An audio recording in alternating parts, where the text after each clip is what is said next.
Depois você passa para mim, tá? Recording. Ok, sorry. Bom, então, obrigada, Ana. Obrigada pela presença de todos. Eu já agradeci antes da gente começar a gravar. Já falei, mas vou falar novamente, só para ficar registrado para quem for assistir essa aula, que a aula de hoje, da próxima segunda-feira, elas serão sobre o mesmo tema. Temas sensíveis do texto-fonte à contemporaneidade, tratando do cinema e do teatro na obra de Tennessee Williams. Sendo que hoje eu vou falar mais sobre o teatro e na próxima aula o professor Augusto dos Santos vai falar mais sobre o cinema, essas obras no cinema, ok? E também o Augusto vai estar comigo, dando uma olhada nos chats e comentando alguma coisa. Eu perguntei agora há pouco se alguém havia tido experiência com tradução de texto de teatro. Não sei se, Augusto, alguém respondeu, alguém tem experiência, pode me falar aqui, tá, Augusto? E eu gostaria, já que está gravando agora, falar que essa aula é dedicada às pessoas que sofreram diretamente sofreram consequências dessa guerra viral e desejamos profundos sentimentos às pessoas que lutam aí contra as adversidades dessa guerra provocada pelo Covid-19.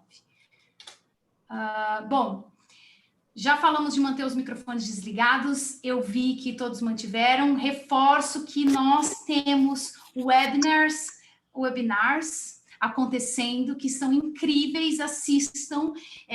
Eu vi que os alunos montaram um chat no Telegram, muita gente quer saber sobre tradução, muita gente quer saber sobre estudos da tradução.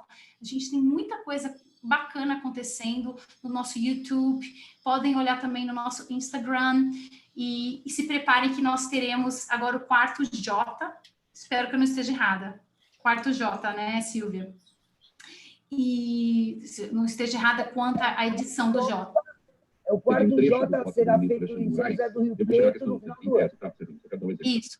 Então, é o quarto J mesmo, agora em novembro. Então, quem não tem experiência com tradução, como eu vi lá no chat, que tem muita gente que não tem, e gostaria de saber mais, entre como ouvinte. E quem já estuda tradução, traga suas pesquisas para nós, que vai ser muito interessante discutir com vocês os assuntos referentes à tradução e adaptação, ok? Bom, tratando especialmente sobre textos sensíveis no teatro, eu queria dizer que o teatro, ele, por si só, desde as suas origens, trabalha texto sensível, né? Deveria ser o palco aberto para isso. Então, nós vamos falar um pouquinho sobre isso, sobre o que seriam os textos sensíveis no teatro e sobre conceitos importantes do estudo da tradução para a tradução de teatro. E vamos apresentar também um pouco sobre o autor Tennessee Williams e falaremos sobre duas obras, não restringimos a apresentar duas obras de Tennessee Williams para falar um pouco sobre temas sensíveis no teatro. E a segunda parte da aula, como eu já mencionei, nós vamos abrir para discussões desse tema. Vocês receberam as referências bibliográficas e aqui no final eu coloquei outras referências que nós utilizamos para a aula de hoje. Então, quem quiser, entre, pesquise e nós vamos disponibilizar esses slides para todos vocês. Bom, os textos sensíveis.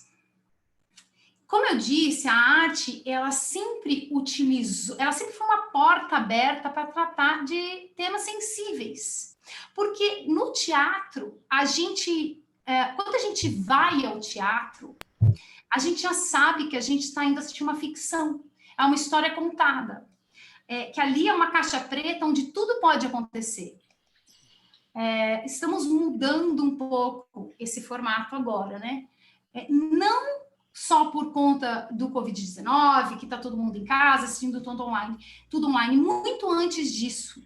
A gente já tem uma discussão sobre o teatro e um conceito novo que chama teatralidade. que é estudado dentro do teatro em campo expandido, e fala um pouco do teatro que deixa um pouco de ser fantasia e se aproxima de uma realidade da vida real.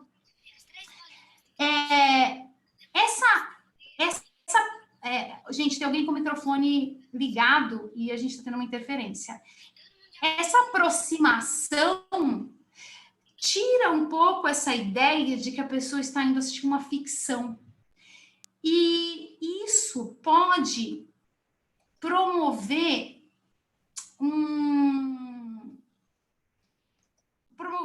uma discussão em cima de temas que antes não viriam à tona, porque a pessoa já ia ao teatro encarando aquilo como uma fantasia. Eu vou ler aqui um pouquinho sobre o conceito de teatralidade que vem sendo pesquisado na academia, para a gente entender um pouco o que está acontecendo com a arte, né? Dentro desse... vamos lá. Muitos estudiosos têm se debruçado ao tema da verdade, da vida real dentro do teatro, estão chamando isso de teatralidade. Dentro dos estudos do campo expandido, sendo que a teatralidade não se fecha numa única definição, existem várias, mas existe uma que faz referência à teatralidade como opondo-se a uma ênfase na performance, nos estudos iniciais que se dedicava a esse assunto. A Ieda Diegues, que estuda performatividade, enfrenta essa problemática no campo expandido, recorrendo a esse conceito de teatralidade, definido nesse caso como um dispositivo que atravessa o teatro e transcende o teatro, de modo a deslocar os limites do teatral e do artístico. E o ponto de partida disso vem de uma análise e uma discussão aberta por um teórico das artes plásticas, o Michael Fried, que reconhece a teatralidade como um dado emergente na arte minimalista lá nos anos 60. Então, essa proximidade entre verdade e arte já é uma coisa que vem acontecendo, esse estudo vem acontecendo desde os anos 60. Bom, e essa proximidade da arte com a realidade torna a arte cada vez mais vulnerável às críticas que talvez não pudessem ser direcionadas à arte. Hoje, por exemplo, nas artes cênicas, a gente tem que tomar cuidado com as terminologias que vão ser levadas ao palco, pois elas podem agredir certas militâncias que, desta forma, podem destruir um trabalho artístico.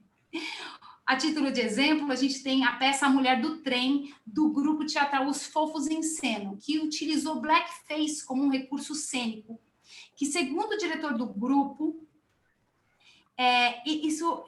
ele foi utilizado apenas como um recurso, mas esse recurso foi tido como um ato racista por muitos movimentos antirracistas. A gente pode discutir um pouquinho mais sobre isso no final da aula, mas aqui eu coloquei para vocês a foto da peça, e isso gerou um debate muito grande. Eu coloquei também aqui para vocês, no final, um artigo falando sobre o porquê esse blackface é tão ofensivo nos dias de hoje e porquê a militância antirracista caiu em cima. O Itaú Cultural fez uma semana de debates sobre esse tema também. Bom, quando a gente vai traduzir teatro, a gente não pode deixar de levar em conta alguns princípios importantes dos estudos da tradução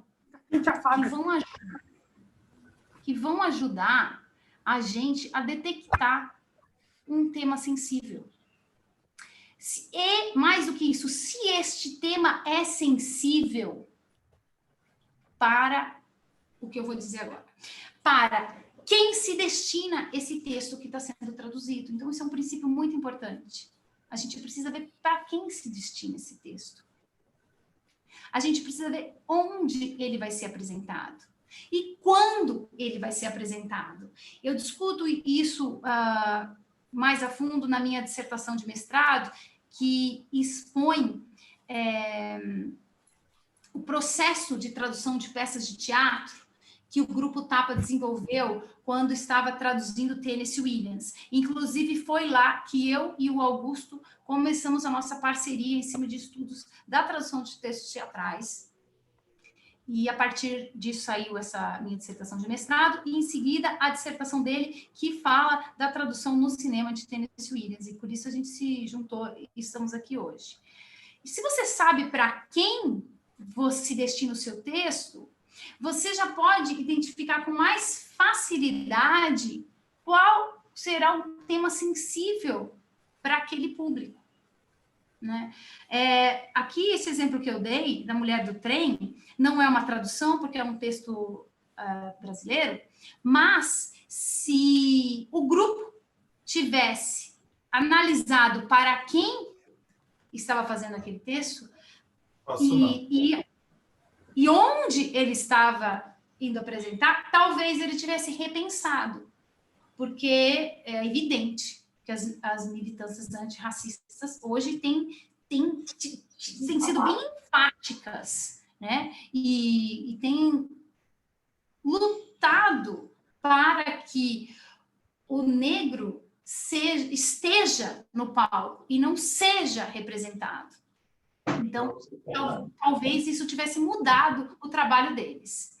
E também, e aí a gente fala de onde, né? Onde ele está sendo apresentado? Uma coisa é você apresentar uma tradução de um texto teatral que vai ser encenado na capital paulista, onde tem mais de 150 peças em cartaz, tinha antes da pandemia, no Rio de Janeiro. Outra coisa é você apresentar no interior de São Paulo ou no centro-oeste do nosso país, onde tem um teatro municipal na cidade, que só vão peças que para fazer rir, vamos dizer assim, né? Tirando uma ou outra capital, tirando Rio e São Paulo, são poucas as capitais paulistas que a gente tem essa efervescência e pode falar de temas abertamente. Então, a gente precisa ter cuidado. E também a gente precisa pensar se, de repente, a gente traduziu um texto que vai ser apresentado numa grande metrópole, pessoas que estão acostumadas a ir ao teatro, um público específico, mas aí ela ganha um prêmio, essa peça, e ela vai se apresentar em a rede Sesc do Brasil inteiro, né? É vendida. De repente, esse linguajar precisa ser alterado, dependendo do Sesc que ele vai ser apresentado. Estou usando o Sesc, mas pode ser qualquer outro espaço cênico. Aí a gente vai ver onde a cidade, né? Qual a sociedade, quais as pessoas estão naquele espaço. E quando, né? Quando? Hoje, por exemplo, tudo é pela internet, todo mundo tem acesso a tudo. Então, hoje, a tradução, a gente tem que ver, essa tradução que está sendo feita, ela quer tratar de temas sensíveis. O que é um tema sensível numa plataforma onde todo mundo tem e, ao mesmo tempo, todo mundo pode ter acesso, mas hoje você precisa fazer uma divulgação, né? Num meio específico, senão ninguém tem acesso, tem muita coisa e as pessoas não acessam. Então, você vai precisar fazer uma divulgação para aquele público específico, e para aquele público específico, aquele tema é sensível, não é? Então, analisar esses 3 fatores é de extrema importância. E, ao mesmo tempo, a gente deve procurar saber as mesmas informações do texto-fonte, que está até antes, né? Para quem que ele foi escrito, onde ele foi escrito, quando ele foi escrito. E aí a gente vai saber se esses temas ou textos são sensíveis ou não. É também necessário a gente saber do autor. Esse autor escrevia temas sensíveis?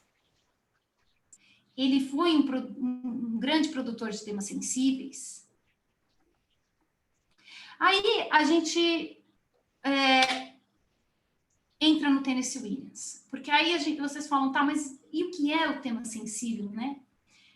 tema sensível, ele depende desses 3 fatores, de para quem você está falando, aonde você está falando e quando você está falando, ao meu ver. Acho que a gente pode abrir isso para discussão também na segunda parte da aula.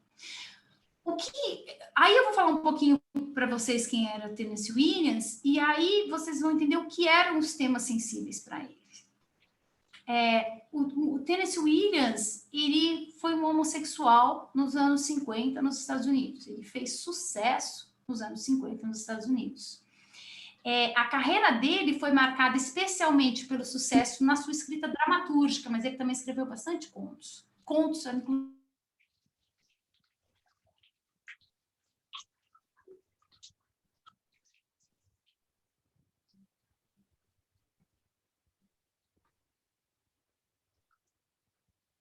Vocês estão me ouvindo, gente? Gisele está travando. Gisele, pode continuar, estou ouvindo. Travou, mas pode continuar. Mas agora voltou. Voltou? Ótimo. Fala do Tennessee. Voltando a falar do Tennessee, vocês ouviram que eu falei que a carreira dele foi marcada especialmente pelo sucesso da escrita dramatúrgica? Posso começar daqui? Sim, pode. Especialmente na escrita dramatúrgica, apesar de ter escrito contos, né? Ter escrito romances, ter escrito cartas, poesia. Ele é um autor homossexual, não sei se vocês ouviram, que eu falei, nos anos 50.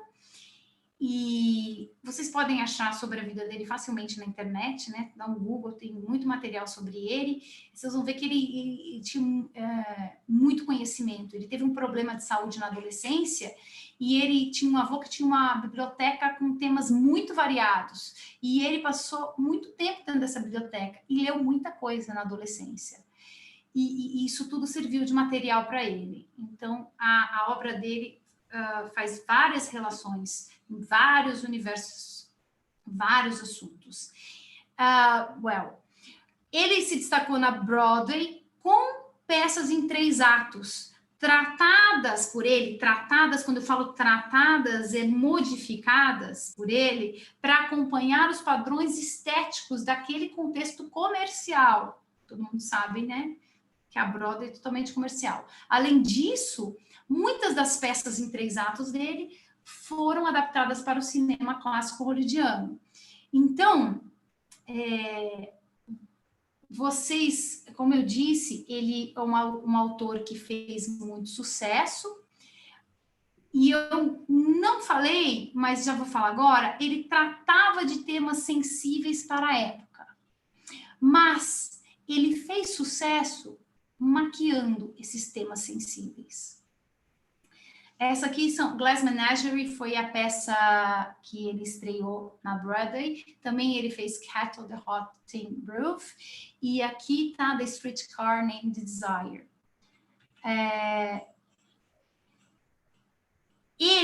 O Tennessee Williams, ele falava muito sobre American Way of Life, criticava muito, ele tinha uma posição crítica da sociedade muito forte, os textos dele tratavam isso. Ele falava sobre homossexualismo, ele falava sobre as pessoas que viviam à margem, e ele falava sobre essa soberba da classe alta americana. Mas, especialmente, ele tratava isso nas personas que ele criava, nas personagens que ele criava.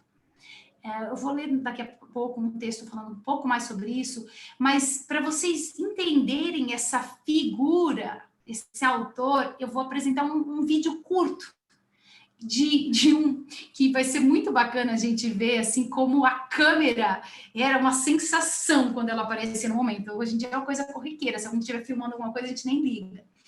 E como ele dá essa entrevista falando das suas verdades, mas de uma forma que as pessoas querem ouvir, que é o que ele fez para ter sucesso na Broadway.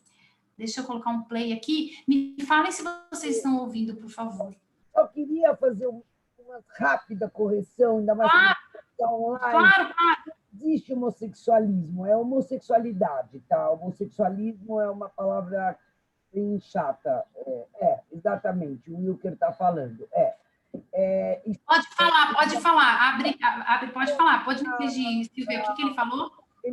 O Wilker colocou, já não usa, eu ia falar isso, tá, e queria te interromper por causa disso. Já não usamos mais homossexualismo, pois está relacionado a algo patológico. Por isso, atualmente, o que se diz é homossexualidade. Tá? Então, Quem falou? Quem falou isso foi o Will. Will? Wilker. Oi, Wilker, desculpa, então. Na verdade... Falando de textos sensíveis, é super sensível. Não, na verdade, é uma coisa até que eu já sabia, já havia discutido e já havia me corrigido em outras, mas às vezes a gente peca e leva para o automático, tá? Obrigada pela correção. Então, eu vou colocar e vocês vão ver aqui um pouquinho da homossexualidade na persona do Tennessee Williams e ele falando um pouquinho do trabalho dele. Eu vou dar um play, me dá Silvia, um ok, se dá dando para ouvir bem, por favor. Eu vou dar um pause e aí você me dá um ok, eu continuo.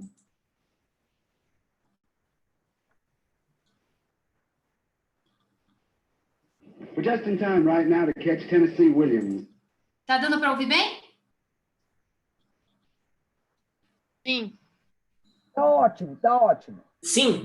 Well-known American playwright.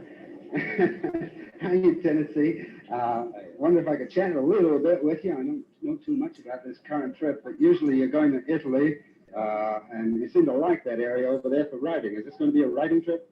Yes, I expect to combine writing with traveling this time, as usual. I remember the last time we talked to you, Tennessee, you were over there to try and get that fabulous Italian star. Let's see. Anna Magnani. Anna Magnani, that's right. To come to New York and do Rose Tattoo. Yes, well, I didn't succeed in getting her. You know, I bet she's doggone sorry now because Rose Tattoo had a nice run, and, you know, it's been a well-received play. It's probably going to tour all over the United States, eventually be made into a movie. Do you have any plans along those lines?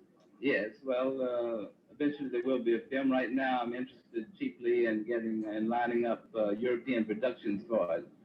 We have contracts for productions in Scandinavia and Denmark, Norway and Sweden, and there's a production plan for England and for Italy. You know, almost every one of your plays has been internationally accepted. That is, it's played, you know, in Europe and the States, and has done reasonably equally well in both places. Yes, that's true. Is there any special reason for that in the writing of them? I mean, when you originally write them, do you slant them that way?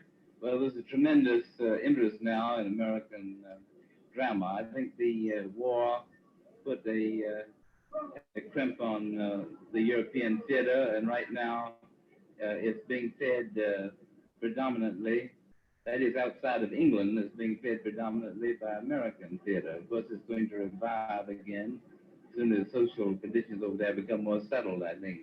So you don't come from Tennessee, do you? No, I come from Mississippi. Mississippi? Well, yeah. How did they put that handle on you with Tennessee? I put it on myself. That was your own idea. It was my own idea because my father's family were Tennesseans, yes. When you start to write a play, what do you sort of get to first? The general story outline, or the characters involved, or the setting? What do you look for first? I'm always a little confused with that question because I don't quite remember.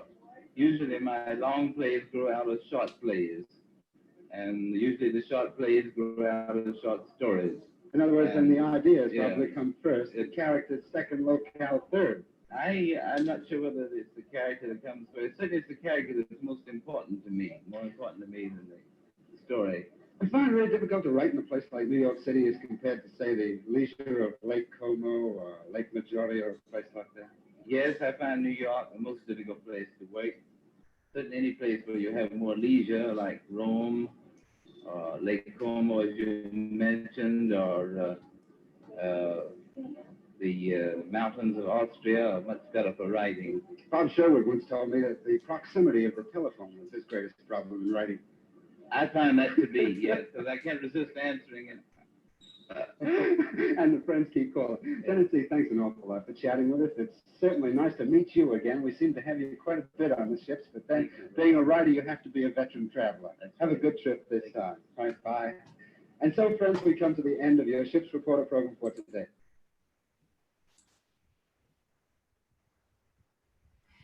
Bom, aqui a gente pode ver, como eu disse, um pouquinho dessa persona do Tennessee Williams, e eu acho que a coisa mais importante é que ele fala que ele trata das personagens, ele gosta de tratar de personagens nas peças dele, né?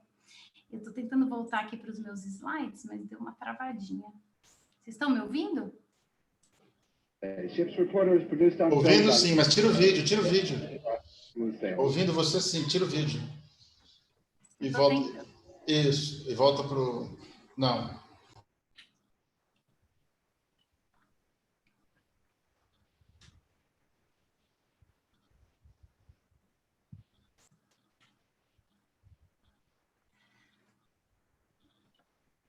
Gente, o meu computador ele tá um pouco lento, mas piano se vai alongando. Bom, ele fala aqui que as peças dele, as peças em um ato se tornaram peças em 3 atos, contos se tornaram peças. Ele tinha essa particularidade de focar na personagem e transpor essa personagem, transpunha essa personagem de repente para o mesmo contexto, para outros contextos, e trabalhava coisas que ele gostaria de trabalhar. Bom, os temas sensíveis que ele trabalhava, na época em que os seus textos foram escritos, nem sempre eram bem aceitos. Então, nas peças em 3 atos, ele maquiava isso. Ele não dizia, de repente, que aquele personagem era homossexual. Ele nunca usava. Tem peças que ele nem usava a palavra, né? Óbvio, a maioria dos textos naquela época nos Estados Unidos fazia isso. E já na questão do racismo de cor, que também a gente vê no texto dele, ele usava palavras racistas correspondendo a um contexto bem específico, né? Depois a gente vai falar um pouquinho mais da tradução disso. Eu gostaria de ler algo que eu escrevi falando um pouco sobre ele. Muitos enredos da peça do Tennessee Williams apresentam elementos autobiográficos, mas o que importa mesmo é o caráter que tem nessas peças, né? Muita gente fala da autobiografia dele, mas o que importa mesmo é o que ele fala, que são, como eu disse, assuntos ligados à classe, a ideologias e representações de gêneros. Esses são os temas mais sensíveis que ele trata e que são maquiados pelas peças longas, em 3 atos, né? A maioria das situações das peças, a maioria das peças dele são situadas, localizadas no sul dos Estados Unidos. Algumas não, mas a maioria são feitas lá. E criticando o American Way of Life, como eu disse. O Brian Penido Ross, que foi o coordenador do nosso grupo de tradução das peças em um ato do Tennessee Williams e que é um dos atores do grupo Tapa, ele acredita que o Tennessee Williams usa as peças em um ato, que foram as que a gente trabalhou, para explorar a potencialidade dele enquanto escritor. E aí ele vai aprofundando os temas depois. Para ele, para o Brian, Tennessee Williams, ele ainda está sendo descoberto nos dias de hoje, aqui no Brasil e nos Estados Unidos. Algumas das suas peças em um ato foram ensinadas somente depois dos anos 2000, mais de 20 anos depois da sua morte. E tem peças que ainda estão começando a ser encenadas. Há muito material para ser descoberto, então seria impossível a gente falar hoje de obras completas do autor, apesar de a gente ter grandes publicações. A Maria Silvia Betti, que é uma das maiores estudiosas de teatro norte-americano e que nos ajudou na pesquisa durante essa tradução das peças em atos, fala que há uma dificuldade em registrar toda a sua obra, pois não existe acervo centralizado da obra dele. Existe material espalhado em todas as partes dos Estados Unidos. Em 2009, teve eu não sei se eu vou ler certo o nome dessa editora, Scarecrow Press, lançou uma publicação chamada The Late Plays of Tennessee Williams, tem muito material expressionista, surrealista, tratando de temas polêmicos, um trabalho totalmente inédito dele e que está começando a ser traduzido e trabalhado aqui no Brasil. Gisele, vou falar uma coisa. Tem muita informação no slide, não é como aumentar. Vocês querem que eu aumente para vocês lerem? Sim. Está muito pequeno, tem muita informação no mesmo slide. Então, ninguém está conseguindo enxergar. Eu estou lendo tudo que está aqui. Vocês se importam? Só tem mais um slide. Eu estou lendo tudo que está aqui. Tá bom. Tá? Desculpa, eu achei que não ia ficar tão pequeno. Essas peças que eu falei que estão sendo publicadas são chamadas de late plays dele. E tem um material lírico e expressionista muito grande.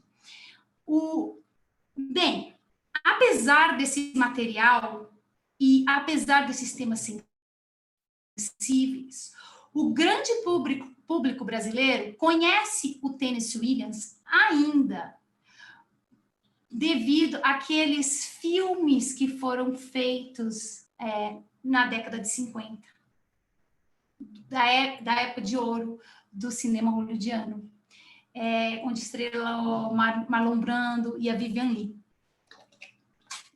Por incrível que pareça, apesar de, no Brasil, no Rio de Janeiro, em São Paulo, grandes diretores de teatro terem feito peças do Tennessee Williams. No Teatro Municipal, em 1947, o Alfredo Mesquita dirigiu The Glass Menagerie, que foi traduzido por Esther Mesquita por A Margem da Vida, e essa peça foi intemporada para o TBC, extinto TBC, quem conhece teatro sabe que não existe mais, e depois, no Teatro de Arena, o José Renato dirigiu em 1953 o Longo Adeus, The Long Goodbye, também traduzida pela Esther Mesquita.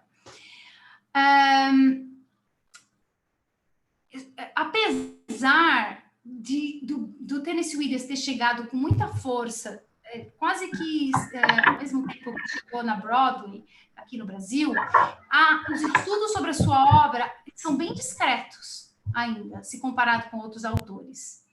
Tem muito que se estudar sobre ele, e o TAPA acredita que as traduções realizadas pelo grupo colaboram para que esse autor seja descoberto, mas ainda precisam haver muitas outras adaptações e traduções do autor, e eles mesmos, os diretores, o Eduardo Tolentino, o Brian, nós mesmos que traduzimos em grupo, achamos que tem muita coisa que precisa ser modificada nas traduções, e muitas traduções, muitas terminologias vão ser alteradas de acordo com o espetáculo. Porque uma coisa que é muito importante dizer é que a tradução teatral, ela só tem fim no palco. A gente não consegue analisar uma tradução no papel. A gente precisa vê-la no palco, né? É tridimensional o texto teatral. Então, quando ele for para um local específico ser apresentado, aí a gente pode tratar do tema sensível, como eu disse, né? Onde ele vai ser apresentado. Vocês estão conseguindo ler aqui? Essa primeira parte eu não vou ler porque eu já falei bastante sobre ela. Mas eu gostaria de ler aqui um pouquinho sobre as peças que estão inseridas nessas traduções do Grupo TAPA. Grande parte das peças em um ato que foram inseridas na coletânea, publicadas, eu não falei o nome da editora, foi publicada pela Realizações, elas foram ensinadas pela primeira vez bem depois da morte do autor. Então, isso revela um interesse tardio dos profissionais da arte por esse material. E esse interesse tardio, ele se dá devido ao fato de muitos temas abordados nas peças de um ato serem temas sensíveis para a época. essas peças que nós traduzimos pertencem aos anos de 1930 e 1940. E algumas um período um pouco depois de 1953, que quando ele fez sucesso na Broadway. Muitos contos escritos por Tennessee Williams se transformaram em peças em 3 atos, como eu disse, e aqui eu vou dar alguns exemplos. A Dama da Loção de Piolho, ela veio de um conto. Nesse caso aqui, ela não virou uma peça em 3 atos, ela era um conto, que era o Anjo na Alcova, e virou a Dama da Loção Antipiolho. A gente tem Algo Não Dito, que era um conto que era Feliz 10 de Agosto. E a gente tem Zoológico de Vidro, que se relacionava à peça em um ato que chamava If You Breathe, It Breaks. E that's it. Aqui tem muita coisa para eu falar sobre o Tennessee Williams, mas eu acredito que eu não vou, como o John falou, que não está dando para ler direito e vocês gostariam de acompanhar. Isso aqui voltou. Desculpa, gente.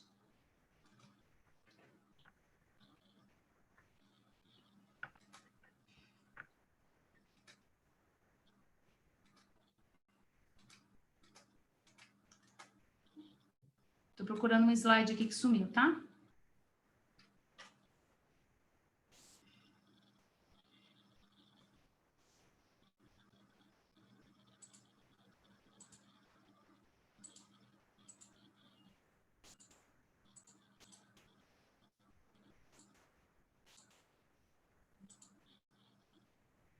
Ok, achei. Eu e o Augusto resolvemos focar em 2 peças. Uma chamada Something Unspoken e outra chamada In Tell Sad Stories of the Death of Queens, para tratar de temas sensíveis. Tá. Assim, eu achei aqui.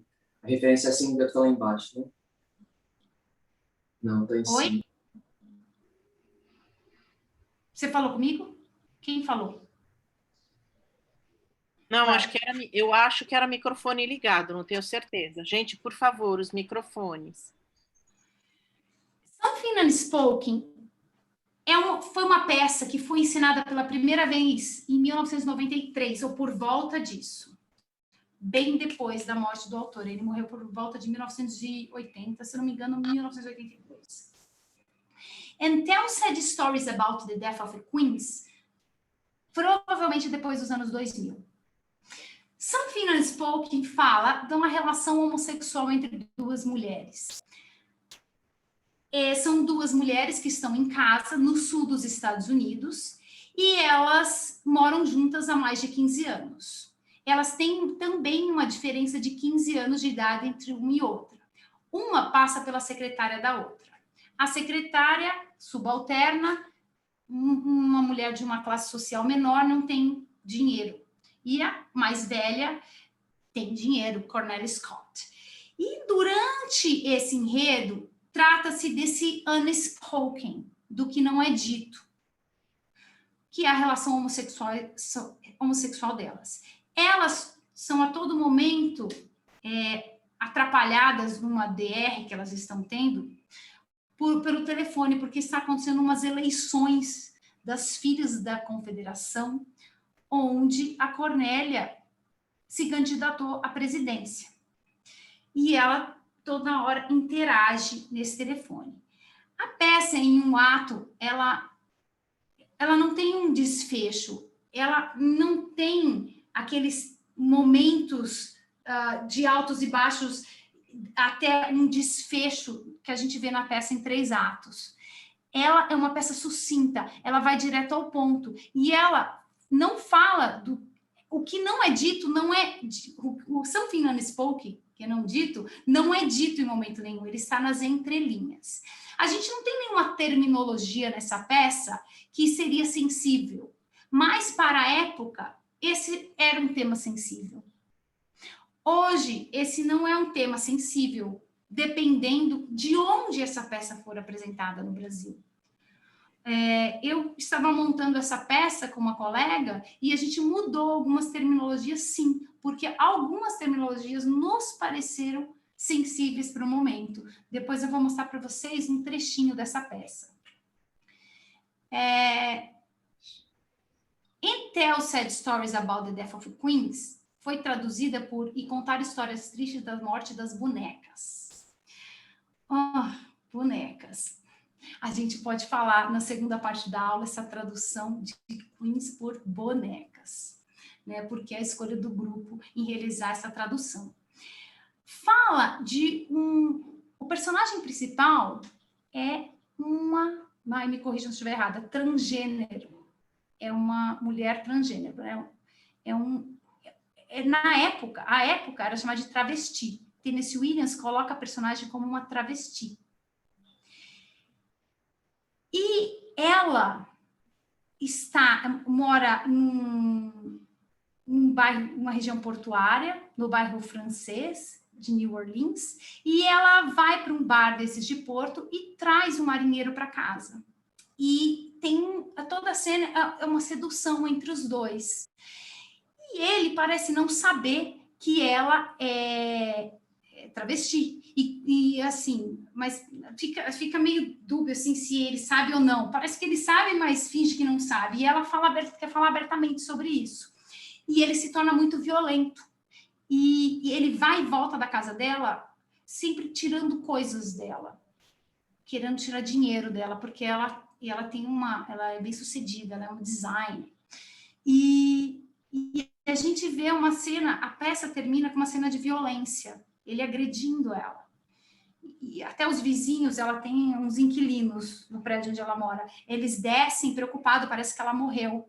E não, ela não morreu. E aí, no fim, ela falou, vamos ficar aqui sentados. Eles falaram, vamos contar tristes histórias sobre a morte das bonecas.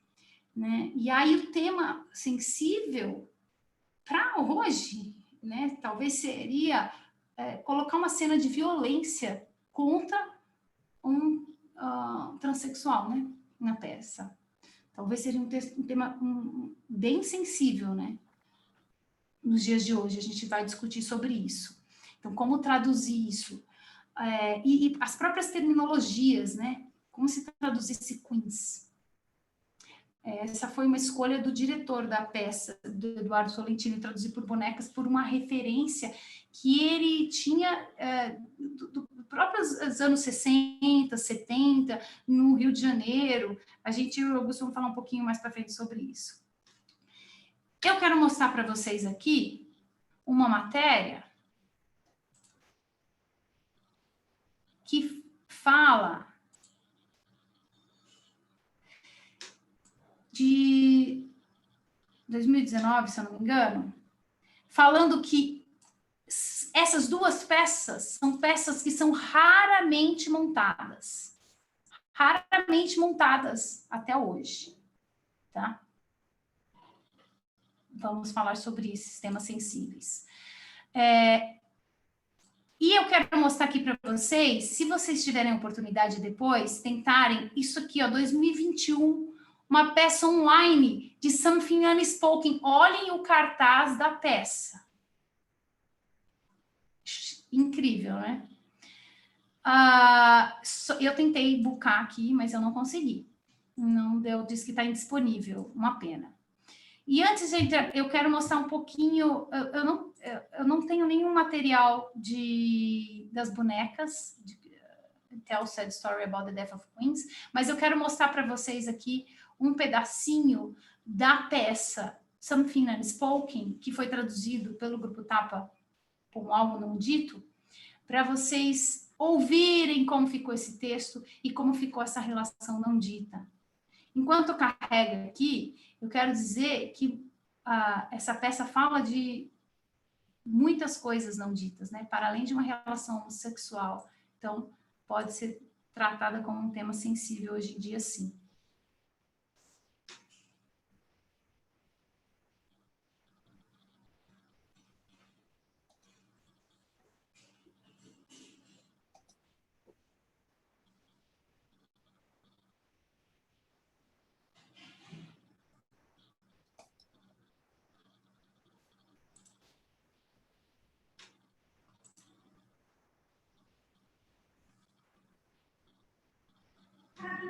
conciliadora de uma editora associada chamada Carolina, não sei das quantas, que ficou completamente derretida e cancelou o cancelamento. Eu nunca fico derretida com respostas conciliatórias, Cris. Incompleta nem sequer parcialmente. E se eu escrevi para o editor-chefe e recebi uma resposta da editora associada, a minha reação, aquele pedaço de pertinência, dificilmente seria o que você chama de derretida. Aqui está o catálogo da Gramophone de Atlanta. Aí está. Gente, você já marcou alguns itens. Eu acho que nós vamos voltar a nossa coleção de livros. Você marcou os ideias que nós já temos? Que já está um pouco amanhã. Você também pode perceber que eu marquei algumas seleções turísticas. Onde? Quais? Não estou vendo. Por que você está tão entusiasmada com esse catálogo, querida? Adoro discos. Eu gostaria que você os adorasse o suficiente para colocá-los de volta nos seus devidos lugares dentro das capas. O Vivaldi que nós queríamos. Nós não. Você não, Roberta? Eu acho que Vivaldi é apenas uma sombra de pá. Estranho. Eu tinha a impressão de que você gostava de Bach. Devo atender?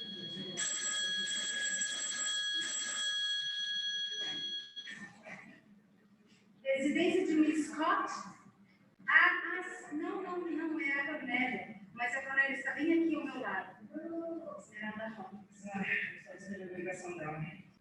Alô? Alô, Esmeralda, minha querida. Eu estava esperando a sua ligação. De onde você está ligando? É claro, eu sei que é da reunião. Savasandima, Piti, mas de qual telefone? Sim, porque existem dois.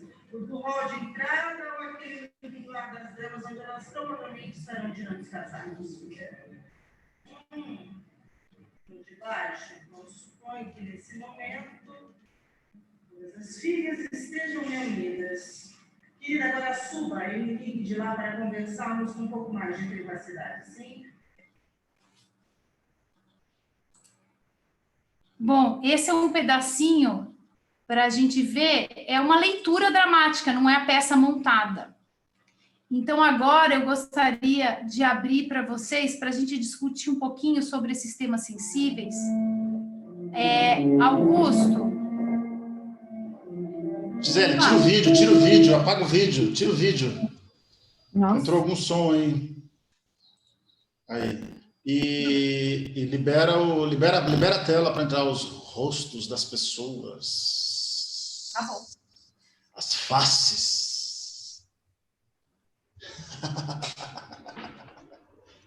Depois eu volto para compartilhar com vocês as referências e tudo mais, tá?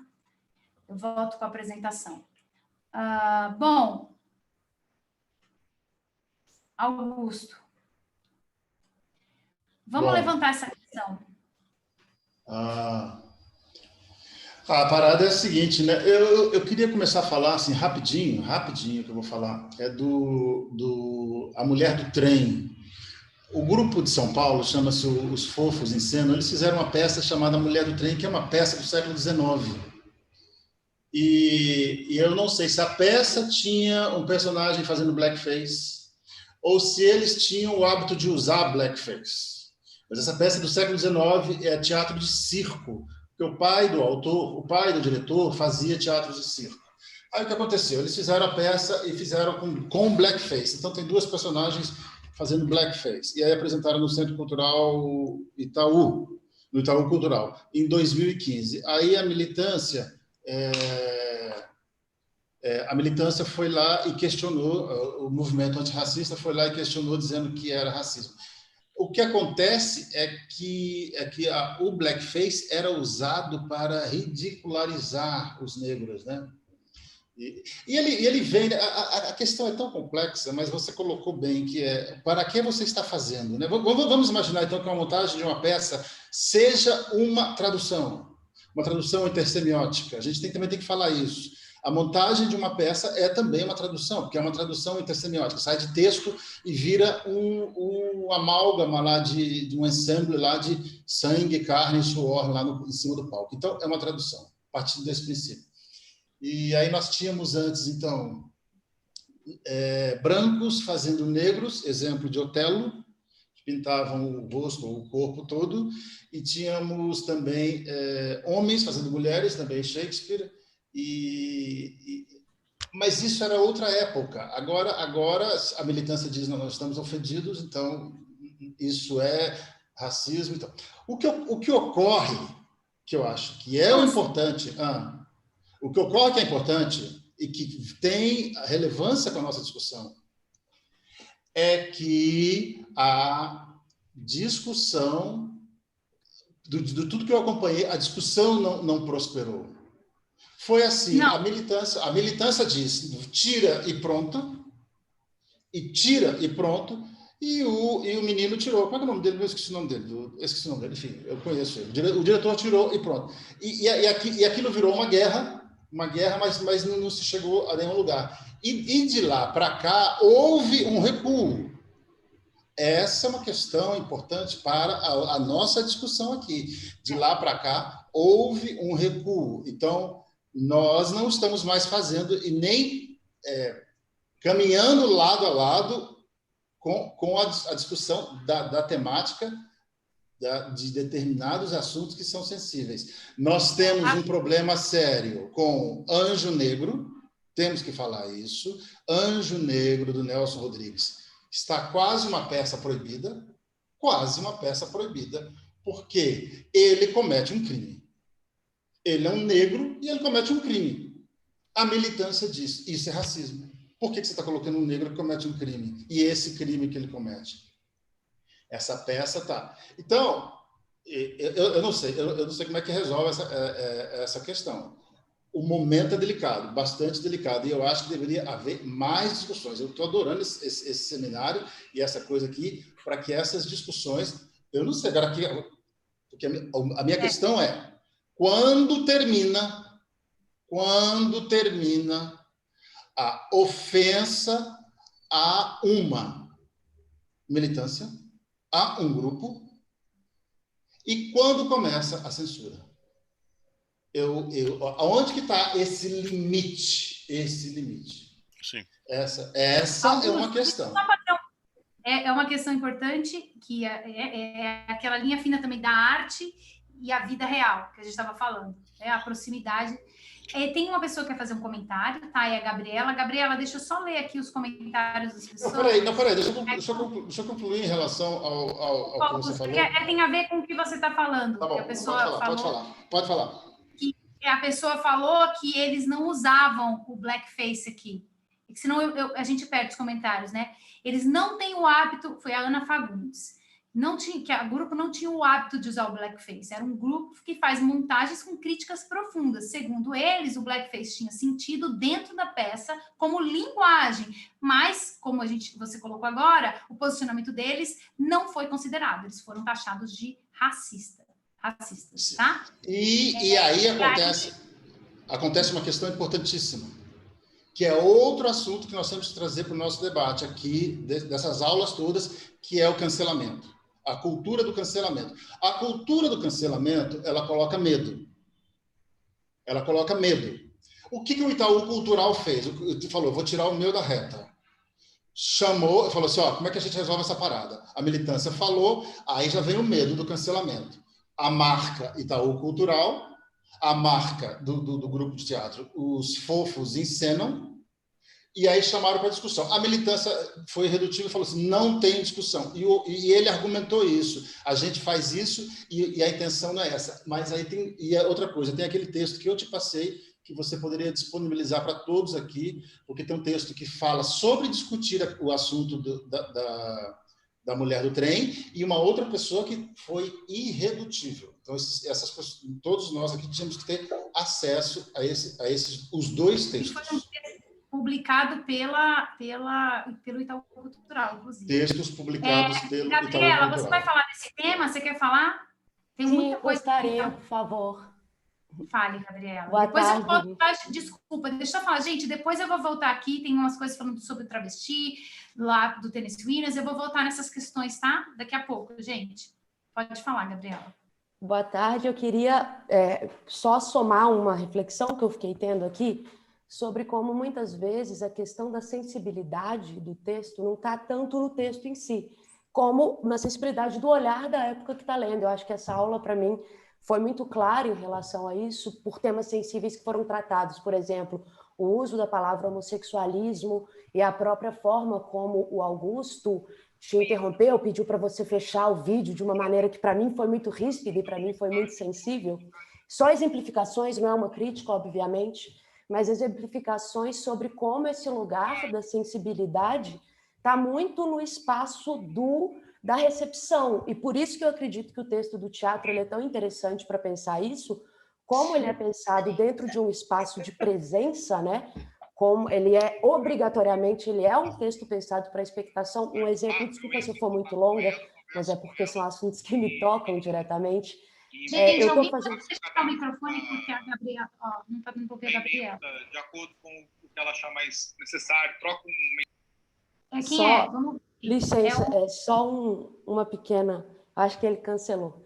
Só uma pequeninha, assim, uma soma, porque eu estava traduzindo, por exemplo, um texto. Eu trabalho com tradução, eu sou de um grupo de teatro aqui de Belo Horizonte, que também tem depois, se vocês se interessarem pela cena teatral mineira aqui em Belo Horizonte, é muito legal, assim, a gente tem editoras publicando teatro, traduzindo teatro, a editora Javali, tem muitos grupos que trabalham com a ideia de América Latina, enfim.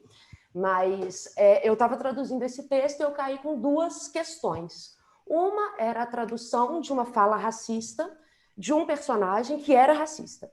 A dramaturgia do espetáculo construía essa fala enquanto uma fala racista.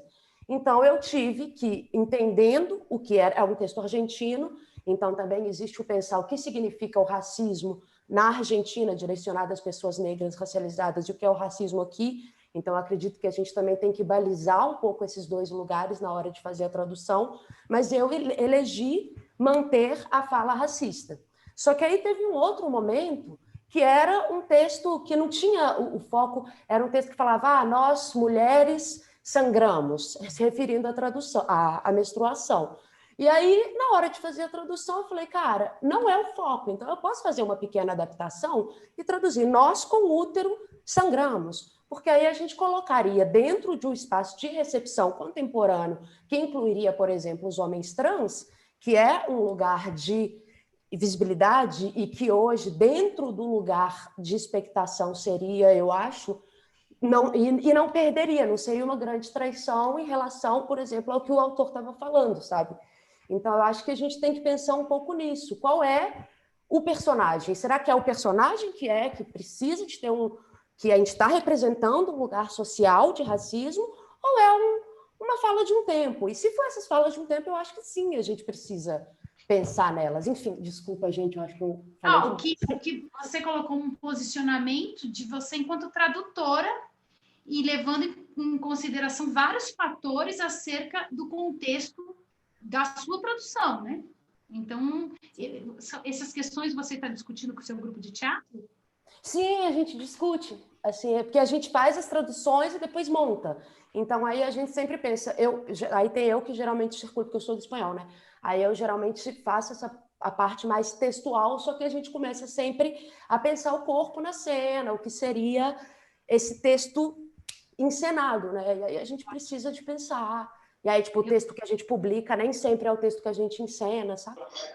Eu acho que você podia dividir conosco algumas publicações. Eu conheço o cenário de teatro de Minas Gerais, né? Especialmente, obviamente, o Galpão, mas também outros artistas de Uberlândia e várias discussões teatrais e universitárias. Então, acho muito bacana. Você pode dividir isso com a gente, tá? Quiser pôr no chat ou mandar depois. Eu mando no chat umas referências. Obrigada.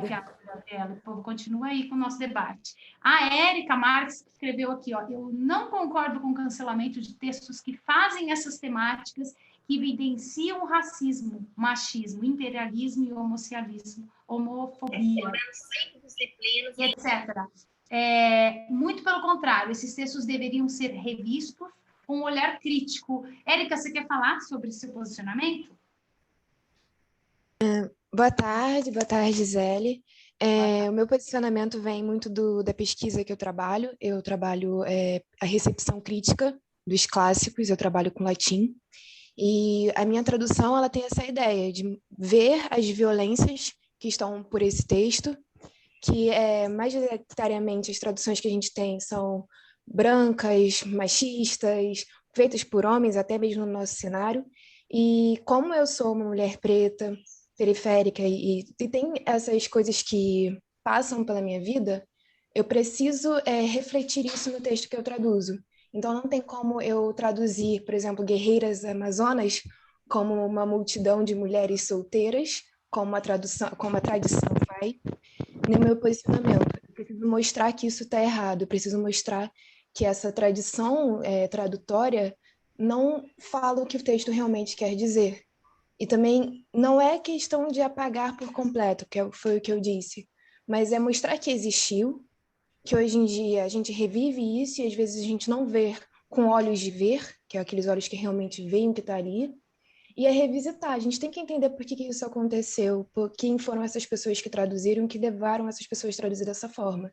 E no momento em que nós estamos hoje, com o conhecimento que temos, nossa posição é apontar esses erros, colocar o dedo na ferida e se negar a repetir esses erros. É a minha opinião apenas. Uau! Alguém quer comentar sobre isso? O que vocês acham? A gente discute bastante sobre a tradução, né? Sobre esse olhar. Augusto, como você vê isso?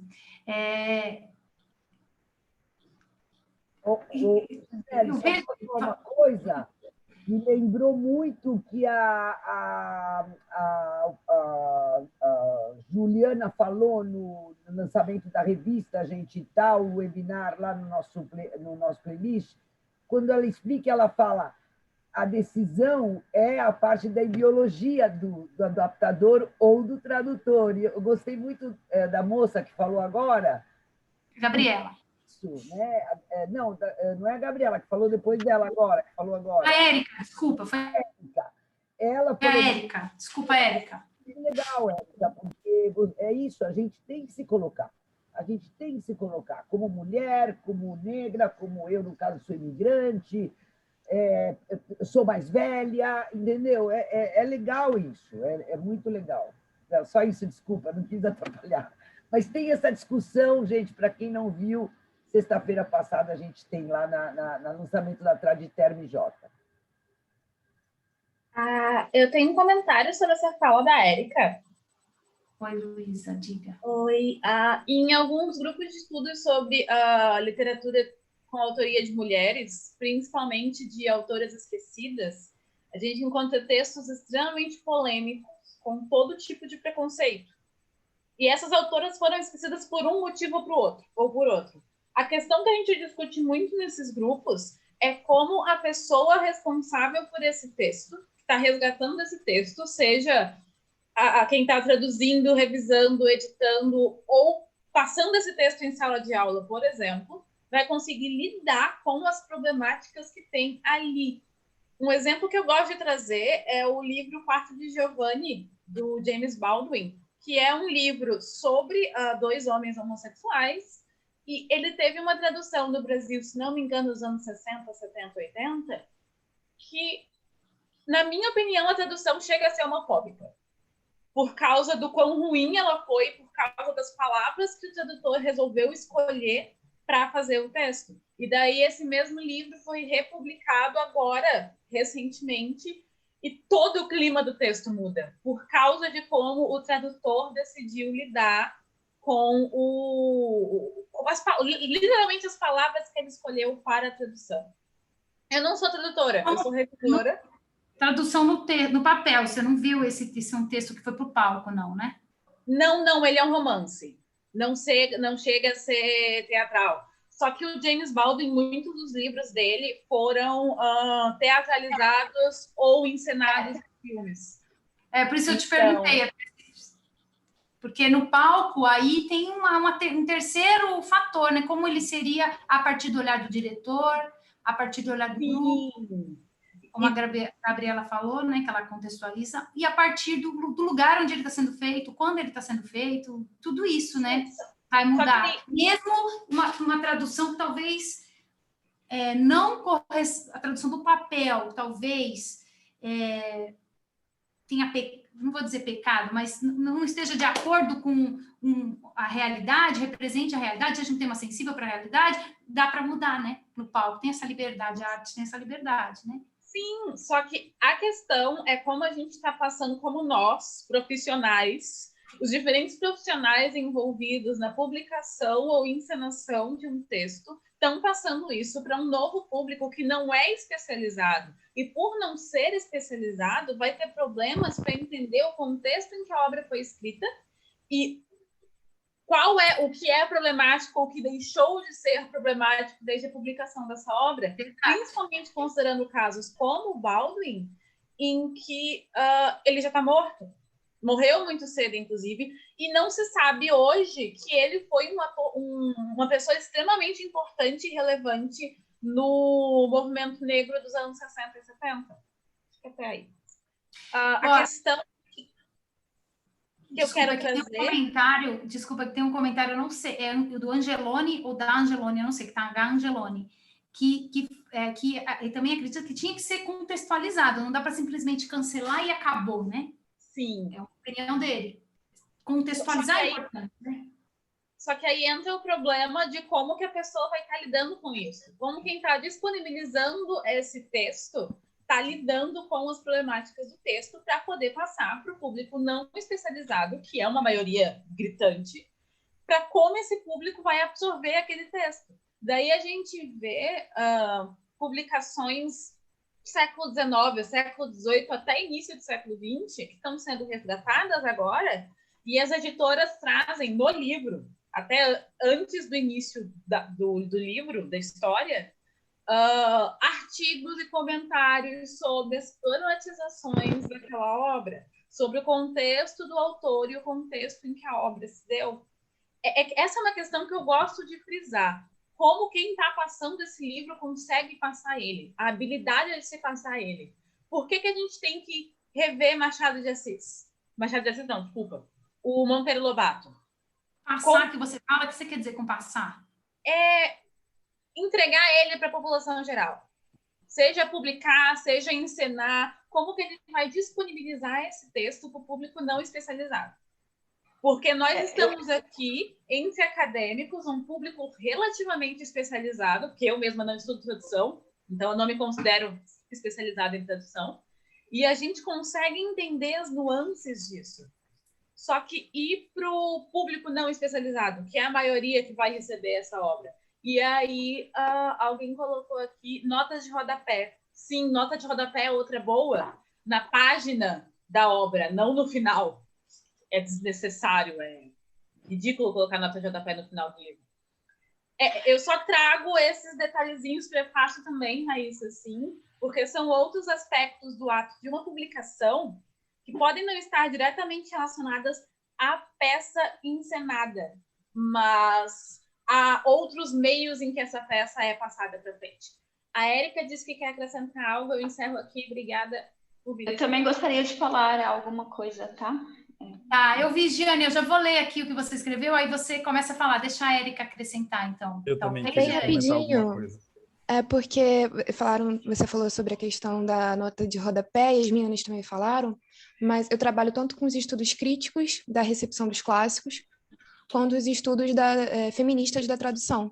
E nos estudos feministas, eles trazem o fato de que a nota de rodapé deve ser para nós, tradutoras feministas, que pretendem fazer uma tradução ativista do texto, como um auxílio. E é por meio que, por exemplo, na minha tradução, eu evidencio que aquela expressão no original é racista, é machista, é imperialista, e aí eu apresento qual é a minha solução para isso, como é que eu fujo disso, né, dessa situação, como é que eu revejo a minha obra.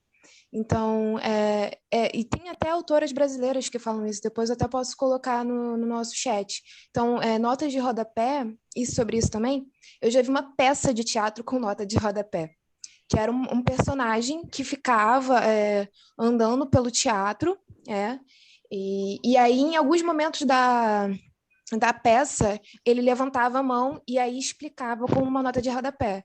Foi uma intervenção, um teatro bem diferente, né?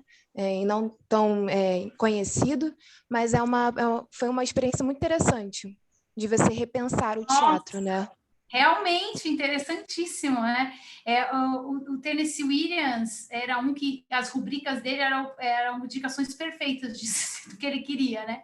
Então pode ser bacana. Olha, eu fiz o contrário e aí tem o ator fazendo as rubricas e o mesmo do tradutor, né? Ó, tem essas observações. É brilhante, né? O teatro, graças a Deus, dá essa liberdade, né?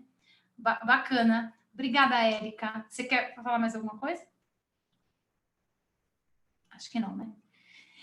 Posso ler, então, aqui a Giane, para te introduzir. Eu, como negra, acho normal existir uma peça em que há um negro que comete um crime. Ela está se remetendo lá ao Anjo Negro. O importante é o contexto que isso ocorre, como emerge essa personagem, como também não é possível colocar que todos os homossexuais como pessoas boas, pois somos todos humanos, há pessoas de diferentes caráteres e personalidades. Perfeito, né? É uma boa reflexão. Giane, você vai concluir sobre isso? João Dória? Na verdade, assim, aí foi apenas um comentário, mas assim, eu me preocupo muito nessa questão da tradução, que queira ou não, o tradutor é um novo autor, e assim, abrindo aspas, que eu não sou tradutora ainda, né? Pretendo ser. Mas, assim, uma preocupação minha, porque eu sou professora e professora de rede pública também, porque quando a gente vai ler certos autores, a gente realmente consegue apresentar o contexto dessa obra, como até lembrando um pouco no comentário ali da introdução que a Luísa fez, né? Então, a gente consegue apresentar para o aluno, olha, naquela época era assim, as pessoas pensavam dessa forma, o autor, né? Todo o contexto histórico a gente apresenta. Agora, no palco, isso não é possível. Acho assim, extremamente relevante as notas de rodapé, mas assim, para textos que vão ser encenados e para textos que vão ser trazidos por meio do cinema e tal, ou da televisão, isso é um pouco mais complicado. Então, o meu receio um pouco é de que, por exemplo, a tradução ela seja tão adaptada para o nosso contexto e para a nossa visão, a visão do tradutor como autor também, que você chegue tipo assim, a não reconhecer mais aquele autor e não saber o contexto completo daquela obra, entendeu? É um receio que eu tenho, vou ser sincera. A gente discute bastante isso, a gente inclusive tem discutido no nosso grupo, assim, backstage, sobre essa questão também. É bem sensível. Aqui foi colocada uma questão, aqui, a Sigrid Beatriz falou que essa questão também de falar a militância foi lá e criticou, a militância fez isso, também é um tema sensível, que a forma como a gente fala sobre as questões também é algo político, e apontar racismo não é cultura do cancelamento. Depois, se você quiser falar sobre isso, Beatriz, eu acho interessante. Mas eu queria que o João Dória falasse agora que ele se manifestou. Isso, Gisele, o João e o Pedro, eles estão com a mão levantada já há um tempinho na fila. Desculpa. Então, guarda aí para você falar depois, tá? Beatriz, Sigrid, Beatriz. Oi, João. Olá, tudo bem? Boa tarde. Boa tarde. Obrigado. Quando a gente tem falado sobre Tennessee Williams aqui e tem se levantado sobre... Oi? Aqui onde? No Brasil ou em um lugar específico? Onde você Não, aqui, né, no nosso encontro agora. Sorry. No nosso encontro, em que você levantou uma parte aí que talvez em Something Unspoken tenha...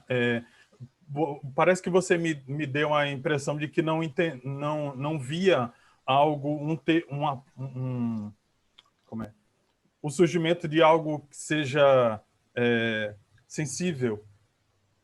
Eu não sei se eu entendi errado, porque quando eu vejo esse texto, e muitos textos, e muitas vezes na escrita de Tennessee Williams, ele modaliza muitas palavras, porque ele foi muito censurado.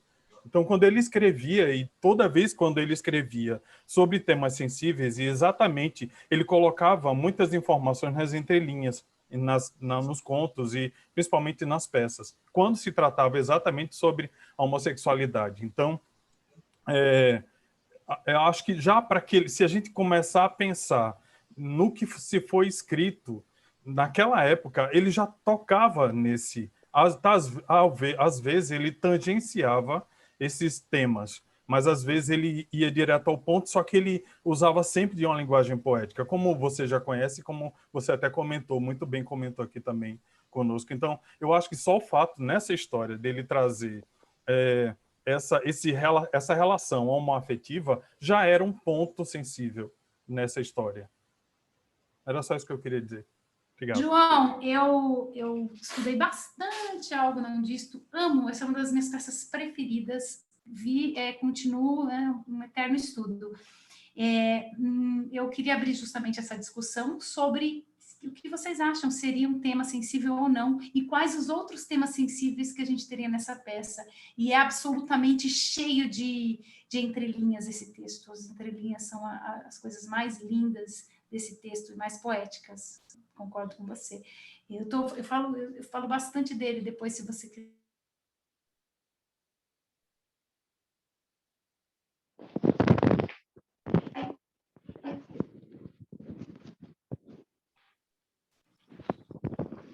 Oi, voltou. O Luiz Márcio Arnaud publicou um texto também falando sobre Algo Não Dito, depois.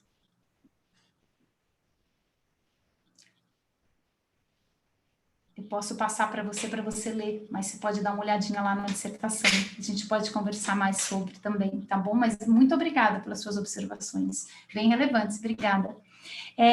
Quem está na fila, Ana, que quer falar agora? Eu acho que é o Pedro, quer falar Pedro. Que o Pedro está com a mão levantada. Obrigado, Ana. Se você puder abaixar a sua mão, aí facilita para a gente aqui que está controlando quem quer falar. Obrigada, João.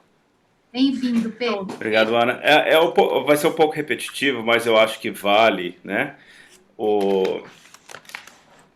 a sensibilidade desse assunto, que alguém comentou ali sobre a questão da militância, sobre a importância da militância, de todo o trabalho árduo que ela teve para podermos estar aqui hoje, né, juntos, num ambiente virtual, cada uma aqui de uma parte do Brasil, entre outras coisas, né, sem estar se matando um ao outro. Então, acho que assim, a militância ela tem um papel fundamental. E a gente deve realmente prestar muita atenção a isso.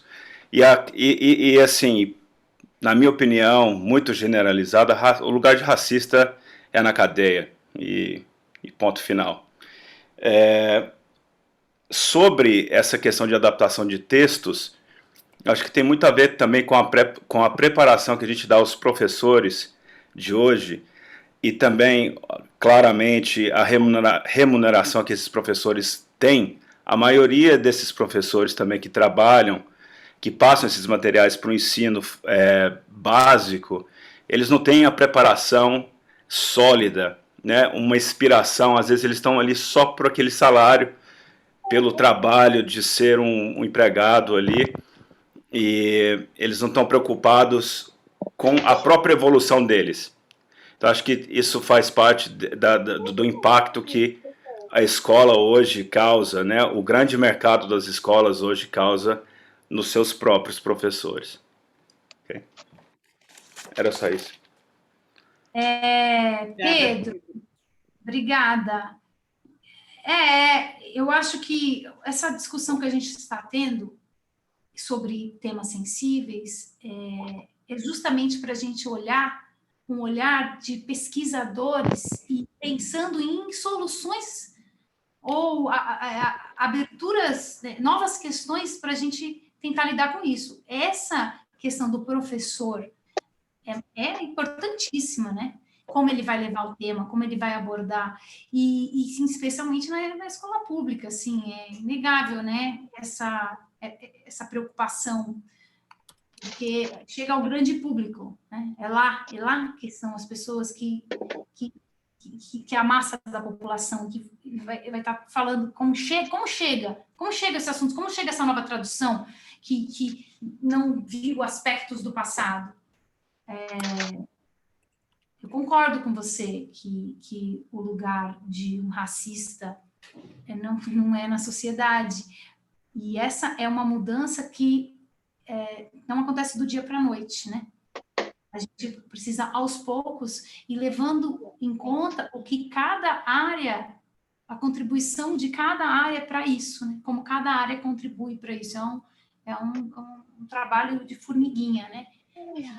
Espera não ser feito, a meu ver, eu espero que não seja feito por meio da violência, né? Eu mesmo, gente, tratando essa questão, né? Eu sou uma negra clara, né? Então, eu como atriz, eu nunca peguei papel de branca, mas como hoje, né, que a gente quer ver o negro no palco, eu também não tenho papel de negra. Eu sou mestiça. Onde eu me coloco nessa questão? Eu não olho isso com agressividade, né? Talvez eu não olhe isso porque eu não recebi tanta agressividade na vida, né? Que as pessoas que receberam, né? De forma agressiva, aquilo te enfurece, né? Você devolve com mais agressividade. Eu digo quem combate o racismo, mas eu olho com esse racismo com um olhar de que as coisas, de forma paulatina, vão se acertar. Eu tenho certeza. Tenho certeza que o mundo está se encaminhando para que logo mais a gente não tenha mais esse tema. Obrigada, Pedro. Olha, eu queria ler uma pergunta antes, não sei se tem mais alguém na fila, Ana, mas eu vou ler uma pergunta aqui. A Luíse Babo. Não sei se eu li certo o seu nome, desculpa. Eu não sou da área... Gisele, só o Luiz Fernando está na fila. Lê o comentário, daí depois o Luiz Fernando pergunta que ele está na fila de mãozinha levantada, tá bom? Tá bom. Eu não enxergo as mãos. Não sou da área de artes cênicas, mas gostaria de saber se existe um profissional que faz a tradução e um outro que faz a adaptação, uma vez que, para certas regiões, um tema pode ser mais sensível. Como funciona essa pesquisa? É o mesmo profissional que faz os dois tipos de trabalho? Existe colaboração entre os profissionais? Agradeço desde já. Não tem como não fazer jabá para você, tá? Da minha dissertação. Lá eu tenho um capítulo que eu faço um resumo de vários artigos falando sobre a tradução teatral pelo mundo,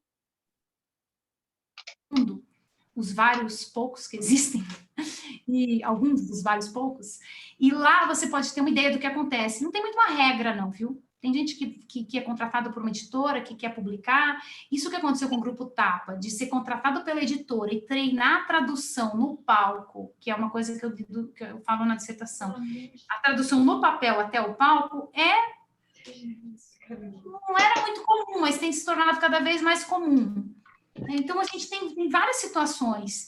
Tem o tradutor que acompanha tudo, tem o tradutor que traduz em gabinete, depende, né, do contexto.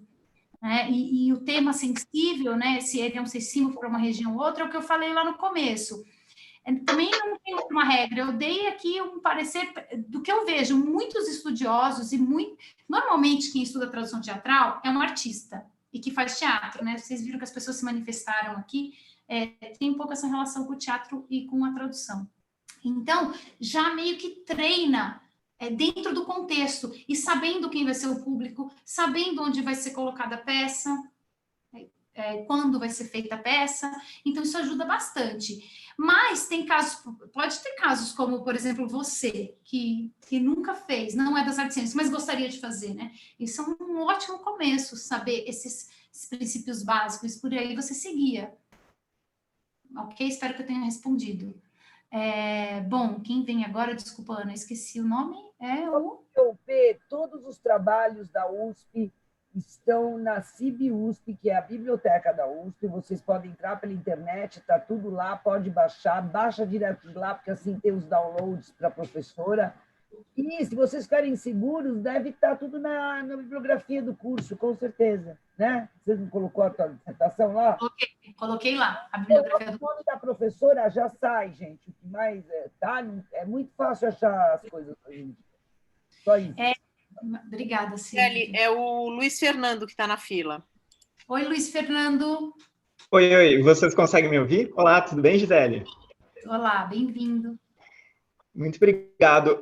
Primeiro, gostaria de parabenizar, está muito legal essa discussão, estou adorando muito, e me lembrou bastante sobre um artigo que eu acho fundamental para falar sobre esse tema, que é o Modest Courage Cucumbers, Text System and Refraction Theory in a Theory of Literature, do André Lefebvre. Eu vou colocar aqui o nome, mas essencialmente ele trata sobre as traduções de Bertolt Brecht para o inglês, em diferentes contextos, e como essas refrações do texto de Brecht nos Estados Unidos vão dando as subsequentes versões que são cada vez melhores, consideradas melhores. Aliás, ele até coloca, a gente, com os olhos modernos, a gente pode dizer que a mais atual, que passou por revisões diferentes, está com uma sociedade mais aberta à literatura do Brecht, às suas peças, à sua poética teatral,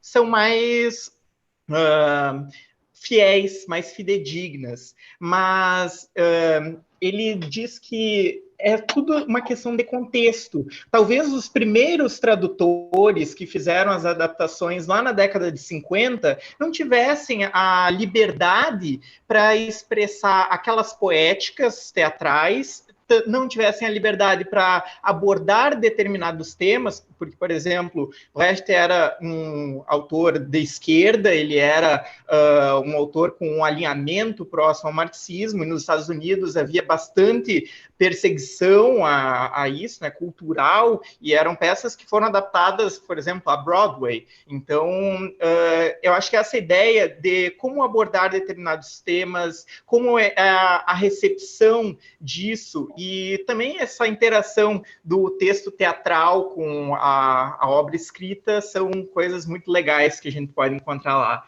Então, vou deixar aqui e adorei a discussão. Muito obrigado. Ai, Luiz Fernando, legal, põe aqui. Obrigada por essa colaboração. Aqui, ó. Então, já tem aqui, ó, mais um texto para a Luiz ler, mais uma teoria, mais uma discussão em cima, assim. Brecht, uau, a gente tem muita coisa para falar, muitos textos, né, que foram montados em temas super sensíveis e adaptados à realidade ao longo da história, né? Que apesar da arte, como eu disse, que é o que eu acredito, ter esse poder de tudo poder ser dito numa caixa preta, a gente tem que levar em consideração aonde a gente está, para quem a gente está falando. E vou voltar ao Tennessee Williams. No caso dele, gente, ele não queria ser um autor esquecido. Ele queria ganhar dinheiro, ser famoso, gente. É bom, né? É bom você poder pagar suas contas, gente. Né? É bom. Ele, de certa forma, quis colocar as suas ideologias e ganhar dinheiro ao mesmo tempo. Ele tentou, sabe? E por um tempo ele foi bem sucedido, mas depois ele teve declínio, tá? Para quem não sabe. Ficou assim, a míngua. Então, assim, hoje são outros temas sensíveis, mas ainda existem, né? E como falar sobre eles? Nossa, as discussões aqui no chat estão demais também. Muita gente falando, né? Tudo meio sensível mesmo, né? Hoje em dia, como você vai falar, a forma que você vai falar, né? Se colocar, enfim. O Wilker até falando disso, colocou aqui, eu acho que as discussões são muito complexas para a gente chegar numa conclusão simplória. Com certeza.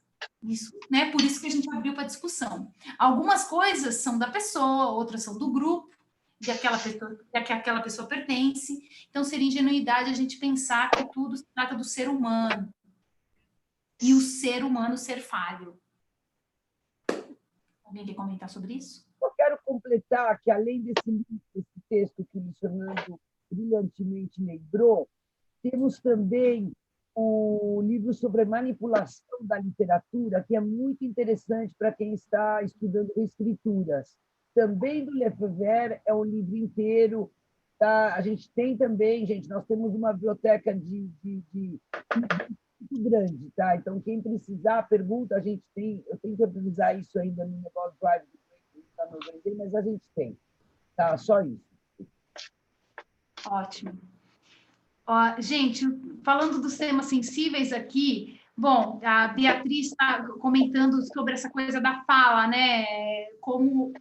Sim, Beatriz, os homens se colocam de uma forma de que eles já têm o lugar da fala, né? Cabe a nós mudarmos isso e colocarmos a nossa fala como ela deve ser e falarmos sobre o tema da mesma proporção que o homem, né? Cabe a gente mudar isso. Esse é um tema sensível mesmo. Ela fez um comentário, depois vocês podem ver aqui, sobre uma situação aqui do próprio chat. Augusto, tem algum comentário aqui que você queira ler? Gente, eu estou super atrasada, ainda tem 71 comentários. Não, eu quero que você explique para a aula a preparação da aula, como foi. Porque o que está dando a impressão é que eu te interrompi coisa e tal, mas não foi isso. Explica o processo, entendeu? Gente, vamos falar desse tema, porque aí os homens e as mulheres têm maneiras diferentes de se manifestar, né? Eu e o Augusto, a gente preparou a aula juntos, tá?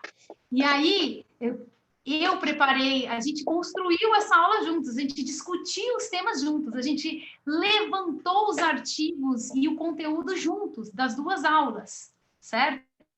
E a gente decidiu que hoje seria essa aula de introdução sobre o tema sensível na Caixa Preta, no teatro, e sobre quem era o Tennessee Williams, e essas duas peças que a gente resolveu fechar para abrir, em cima só dessas duas peças, para vocês trazerem outros temas.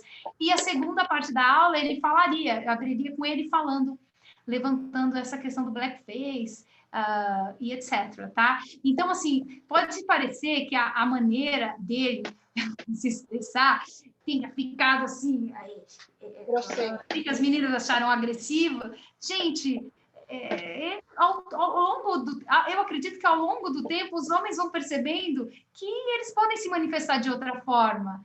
Mas ele é meu colega aqui, eu sei quem ele é por trás dessa atitude ríspida que ele teve, que a gente criou essa aula juntos. Então, eu estou com ele, tá, gente? Ele não... E, Gabriela, você poderia ter falado o quanto você quisesse, é isso, é uma questão de se manifestar, não precisa pedir desculpa por falar, pode falar o quanto quiser. Se a gente tiver que interromper, a gente vai interromper única e simplesmente porque a gente só tem 2 horas e só faltam 15 minutos para terminar a aula. O que foi, Augusto, que você está dando tchau? Posso falar? Pode. Vai. É o seguinte, não, eu só quero acrescentar. O Tarantino dirigiu o Django e o Leonardo DiCaprio tinha que usar a palavra nigger. E aí ele estava com uma dificuldade enorme de usar a palavra nigger, porque ele achava que ou ia dar problema ou ele foi... ou ele aprendeu nos últimos tempos que ele não deveria usar a palavra nigger. E aí, esse material, inclusive, está na internet. Vocês podem conseguir a entrevista tanto do Jamie Foxx quanto a do Samuel L. Jackson, dizendo assim, não, você vai usar a palavra nigger, sim. Você vai falar nigger, você vai falar, e eu vou falar muitas vezes, e vou falar nigger falando mal de negro, você, na condição de branco, vai usar a palavra nigger falando mal de negro, e isso vai para a tela do cinema, sim. Porque a intenção é retratar como aquele branco daquela época falava dessa forma e não sumir com isso do filme. Isso tem uma entrevista do Samuel Jackson explicando, e o Jamie Foxx nessa mesma linha. Entendeu? Então, como que você usa o elemento, aquilo que causa, que fere a sensibilidade, e de forma que você gere a discussão para avançar na discussão. E como que você elimina o elemento. Essa que é a questão desse... Augusto, posso te interromper 10 segundos? Ao retratar, a gente não está cultivando também, e nem todo mundo, a maioria das pessoas, não tem educação suficiente para entender isso. Eu não estou cultivando aquilo ao retratar. Tudo bem que isso aconteceu em 1930, mas hoje, 2021, você está falando you're a nigger, you're that, you're this and that. Eu não estou cultivando isso. Para que cultivar isso? Não é em nome do dinheiro, do grande capital? Então, eu acho que ao retratar, a gente continua também cultivando isso, minha opinião. Curiosamente, já que você se referiu a mim, eu acho exatamente o contrário. você acha que sim, e eu respeito que você acha que sim. Eu acho exatamente o contrário. Eu acho exatamente o contrário, e acho que a arte tem um papel de criar essa discussão quando você vem com essa intenção de não corroborar, Isso tem que ficar muito claro. Augusto, isso me fez lembrar uma discussão que nós tivemos no backstage. Gente, tem gente que usa os recursos que estão em alta na mídia para provocar discussões a seu favor, em favor do capitalismo. Aconteceu uma cena no Big Brother que eu não tenho conhecimento a fundo, mas que eu vi a repercussão. Lançaram uma peruca da época das cavernas lá no Big Brother. Usaram a peruca. Uma pessoa fez uma brincadeira ofensiva com o cabelo da outra pessoa, como vocês podem. Eu estou no meu lugar de fala porque vocês podem imaginar o quanto de bullying eu sofri ao longo da minha vida.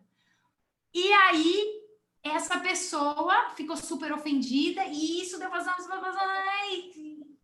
massacrou quem fez essa brincadeira de mau gosto. Eu e o Augusto discutimos. A Globo fez de propósito. A Globo sabia, eles têm uma dramaturgia. Eles colocaram isso na dramaturgia deles. Gabriela, apaga teu áudio, pelo amor de Deus, eu não aguento mais ver recado das pessoas aqui. Apaga teu áudio. Apaga. Gabriela, Mariana e Júlia estão com o áudio aberto. Sabe, não dá, a gente já mandou 500 vídeos, recados, mandei para o John também, acho que ele não está vendo. Desliguem seus áudios, está atrapalhando, desculpa. Gente, sabe o que eu acho que está acontecendo? Deixa eu ligar minha câmera aqui para as pessoas não estar ligando. Sabe o que eu acho que pode estar acontecendo? As pessoas colocam a aula e vão passear, andar pela casa como se fosse um podcast. A pessoa não está sentada assistindo a aula, ela está ouvindo de algum lugar. Então, ela não está vendo a tela. Eu vou comentar. Silvia, pera, deixa eu terminar, por favor. Então, o que eu vou falar? Por favor, a pessoa quer colocar a aula só para ouvir? À vontade, mas lembra de desligar o microfone, por favor. Eu já passei 1 milhão de mensagens, gente, para essas pessoas que estão com o microfone ligado. Eu estou controlando isso, mas elas nem respondem, porque provavelmente elas estão só ouvindo em algum lugar e não estão... Eu acho que é isso. A pessoa, acabou, sabe? Se a pessoa não está na aula também, então chega. Júlia, Mota, o seu continua aberto. Mariana e Gabriela já fecharam. O da Júlia Mota continua aberto. Ela não deve nem estar perto. Ela tá com o áudio aberto, a Júlia. O vídeo aberto. Não, o vídeo dela está aberto. E por algum motivo o áudio também. Ok? Posso continuar ou está atrapalhando ainda? Vai, continua. Então, gente, isso é parte de uma dramaturgia. A Globo usou isso, o tema, racismo. Tô certo? Cadê? Quem estava falando? Cadê o João? Saiu daqui. Era o João que estava falando? Com a gente? Não, era o Pedro. Entendeu, Pedro? Né? Eles usou isso como uma dramaturgia, como um recurso dramatúrgico para criar uma polêmica e levantar uma questão. Eu não acredito que a Globo estava interessada em defender pessoas como nós. Marketing negativo se trata. Ele estava interessado em que falassem sobre o tema. Não importa, falem bem ou falem mal, mas tenham a minha cena lá no seu Instagram. Claro, então, marketing negativo. Né? Não, ele não estava... Eu não acho que ela estava se importando se era negativo ou positivo. Ela queria ver o circo pegar fogo. Então, é o que acontece. Isso não está nas nossas mãos, gente. Isso não está, né, nas nossas mãos. E aí, quando a gente... A Luísa falou, né, eu tenho que passar. Eu fiquei acreditando na cabeça. Realmente, quando a gente produz algo e passa, o que virá, a gente não sabe. E aí, as discussões vão acontecer e alguém falou que a gente não pode generalizar as militâncias, mas, enfim, os grupos de ideologias diversos vão se manifestar e o circo vai pegar fogo, e assim que é a sociedade. Posso falar? Pode sim, desculpa. Quem é? Eu acho assim, acho legal vocês colocarem que a gente tem que ver para onde que vai a tradução, mas me parece um mundo muito que não existe, né? A gente, ou seja, eu sou tradutora profissional, autônoma, eu vivo 100% do meu trabalho, eu nunca sei para onde vão meus textos. Não tem como saber, raríssimo. Agora, se for um grupo de teatro, por exemplo, a Gabriela que falou aqui, ela é do Mulheres Míticas, da UFMG, que tem a diretora Sara Rojo, é um grupo que tem pessoas de letras e do teatro, que então ela traduz para esse grupo. Agora, o diretor da peça, se vai encenar no interior e ele quiser adaptar o texto, seja ele traduzido ou não, é outra coisa. Agora, você traduzir especificamente para uma metrópole ou para uma cidadezinha, eu acho assim que não existe isso. Desculpa, acho que mas não existe nenhum. Você falou que vocês estão falando, você falou que a gente teria que traduzir especificamente para um lugar diferente se for Rio, São Paulo, de uma cidade do interior. Para um tradutor... Desculpa, eu falei que... deixa eu só corrigir. Eu falei que esse mesmo texto que você traduziu, imagina, eu sou de um grupo, aí eu traduzi para ele ficar em cartaz no Rio. Só que eu ganhei um prêmio e vou viajar a cidades do interior. E eu sei que aquele é um tema sensível. Se fui eu que traduzi o texto, eu tenho a liberdade de mudar algumas terminologias. Eu posso ter essa escolha. Pode ser que não. Pode ser que eu queira ver o circo pegar fogo. Mas pode ser que não, que eu queira mudar.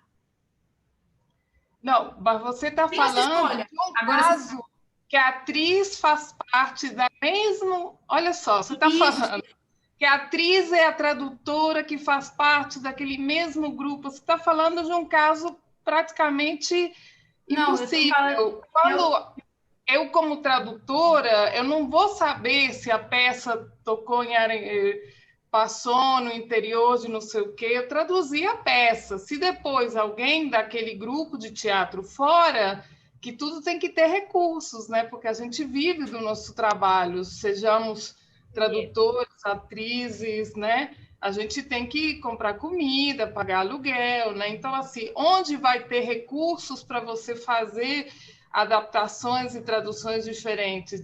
Distinto é se o grupo, como grupo, ou o diretor, vai adaptar aquele texto, independentemente dele ser uma tradução, entende?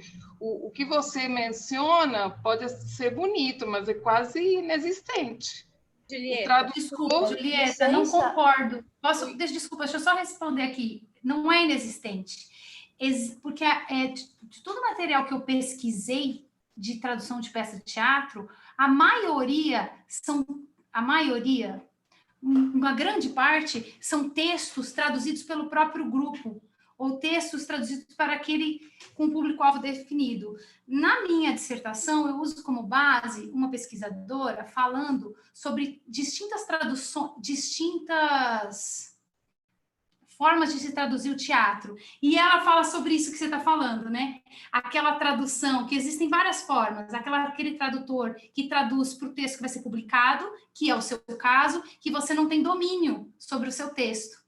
Você tem razão, não tem. Esse caso, você não sabe para onde vai. E aí cabe a pessoa que vai realizar a montagem dessa peça entender qual o contexto. Eu discorro bastante sobre esse tema na dissertação. E tem um outro caso que ela cita bem específico, que são pessoas que traduzem os seus textos para Londres e Nova York, por exemplo. Porque são lá que os textos vão brilhar. Você sabe que se você mandar a sua peça para lá, ela vai... Então, elas traduzem especialmente para lá, para que seja montado. E outros que são grupos que montam. Então, ela distingue em 3 tipos diferentes. Então, existem. Não é que é uma coisa que não existe. Existe também aqueles grupos que traduzem. O Grupo Tapa traduziu quase 100% das peças que ele montou. E é um grupo super famoso que tem mais de 40 anos. E como ele, tem vários outros. Então, acho que existem os 3 casos. Não, pode ser. Acho no Brasil, não estou dizendo que não exista. Alguém está escrevendo aqui. Claro que existe. Eu acho bastante real. No caso, eu não sou acadêmica, eu vivo de tradução. Eu criei meus filhos, eu pago aluguel, entendeu? Então, eu estou falando um pouco para vocês como que é a realidade, não de quem tem uma bolsa de pesquisa na USP, ou eu estou falando de uma realidade o meu ofício é a tradução, eu vivo anos, né? Então, não é uma realidade muito comum, mas, claro, tudo é possível.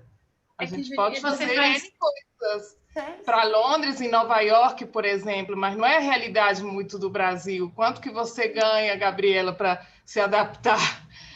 Mas você traduz tudo? Fala aí, Gabriela. Ou você tem um foco?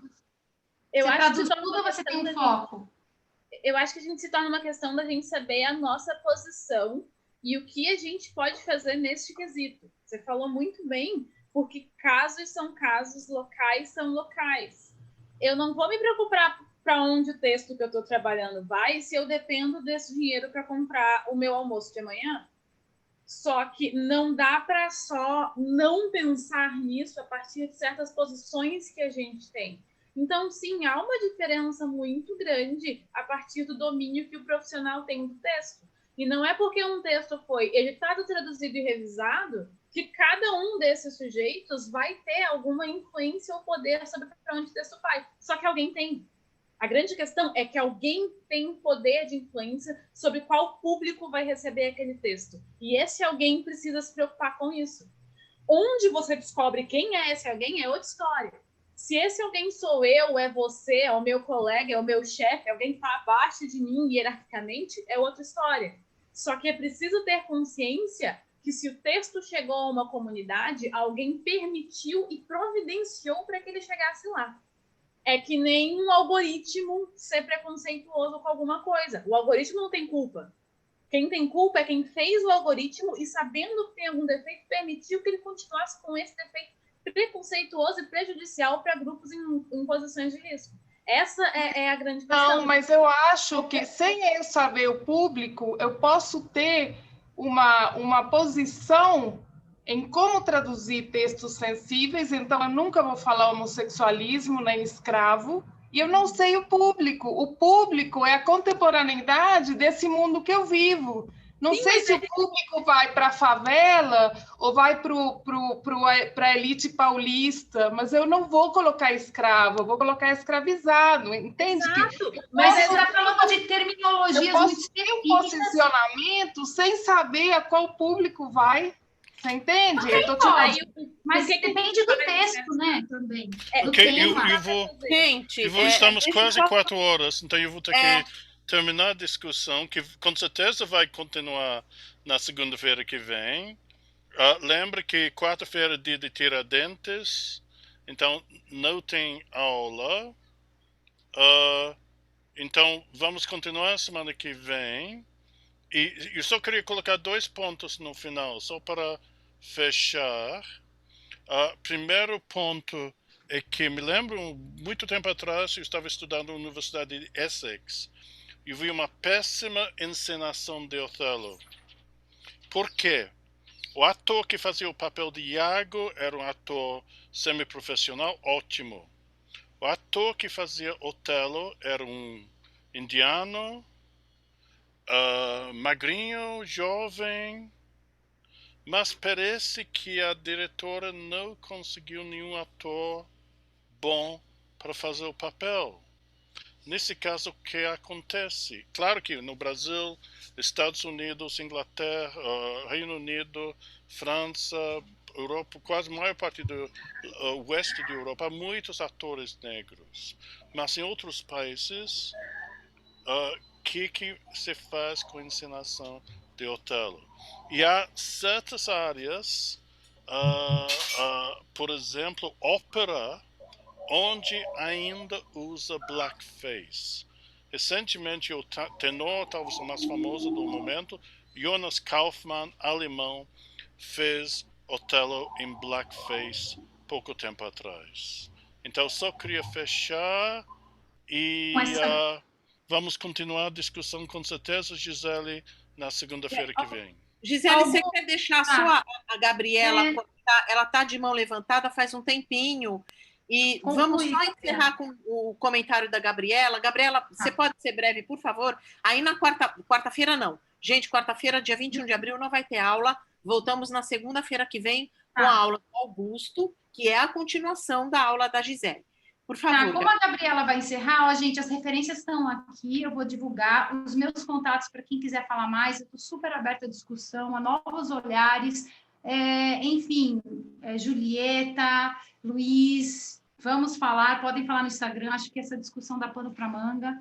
A gente tem vários tipos de profissionais, podemos adentrar essa questão. É isso, vou parar de compartilhar. Gabriela. Não, de novo, né? Agora vou ter que falar correndo de novo. Enfim, a ideia que eu estava pensando é que existe, pelo menos eu que trabalho daqui no FMG, né? A gente trabalha com as teorias que a gente estuda aqui, a gente faz muita diferença entre texto dramático e texto espetacular, que é exatamente isso, né? O tradutor escolhe o texto dramático, ele vai pegar o texto e traduzir. E as escolhas para onde vai esse texto cabe ao grupo, a quem está executando essa montagem, que aí é o texto espetacular, que aí já entra escolhas de encenação, escolhas de cenário, escolhas, inclusive, da própria dramaturgia, que não é nenhuma deidade que não pode ser transformada. Dentro de um processo tradutório, que eu acredito, a gente, voltando aos lugares de sensibilidade e aos lugares de modo de falar, eu queria primeiro só resgatar uma situação que, para mim, eu acho que foi um pouco incômoda, né? Eu acho que rolou um climinha. Eu não queria falar nada pessoal, realmente eu não queria constranger ninguém, eu estava citando exemplos para falar como o sensível está muito mais no olhar e na forma como a gente recebe a fala do que muitas vezes na forma como a pessoa fala. Então, e eu não quero aprender a falar, eu quero reinventar as formas de falar e reinventar estruturas de poder.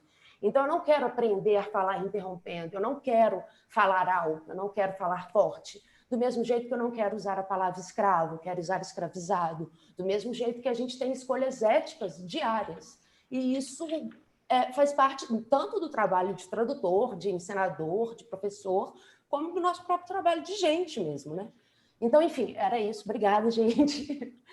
Fiquei sem graça. Muito bom. Obrigada, Gabriela. Tudo tem a ver com as nossas escolhas e a partir dela a gente toma as decisões. Obrigada por vocês terem compartilhado essas 2 horas. Muito obrigada pela aula.